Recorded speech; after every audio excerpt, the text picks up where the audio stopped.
Bé, doncs, com diu la classificació, un equip que està fent molt bé les coses, que es coneix molt, que defensivament és molt sòlid i sobretot ofensivament té diferents armes, no? A la posició de base, dos bases experimentats i que generen moltíssim, com el Costa i el i després tota la bateria d'exteriors, no? Amb el Robles, un dels alers que domina la Lliga durant els últims anys, tirant, amb el Pere Tomàs tirant molt bé des de fora. Després a les posicions interiors molt intensos, no? Amb el Nieng, que té bon físic, igual que el Gatell, que està jugant molt bé.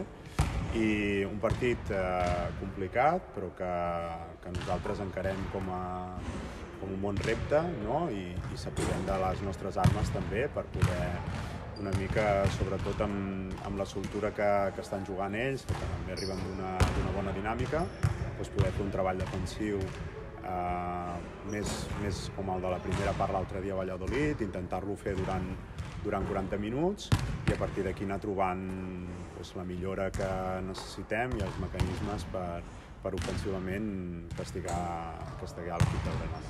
Bé, està molt bé a nivell de poder anar sumant i ni una càrrega ni un al·licient, senzillament ens ajuda una mica a reforçar el que estem fent, el treball que estem fent a diari, i el que volem és seguir millorant els nostres aspectes bàsics, defensius, que encara tenim molt de marge, i sobretot ofensivament anar-nos coneguent i anar trobant les millors situacions possibles. Per tant, ni una cosa ni l'altra et diria que sí que pot ajudar una mica el reforç del dia a dia, però ho encarem amb naturalitat.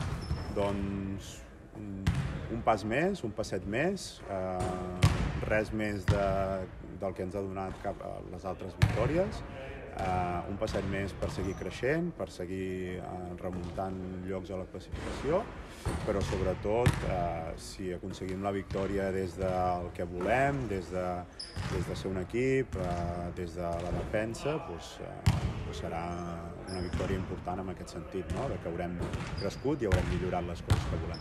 Sí, nosaltres esperem que el públic i l'afició de Girona respongui, que ens agrada molt poder sentir el caliu de la gent. Els últims partits hem tingut molta gent i n'esperem més, i en aquest sentit Fontejau i jugar a casa ha de ser un factor extra important perquè puguem sortir forts i fer les coses que sabem i una mica amb aquesta esperó del públic.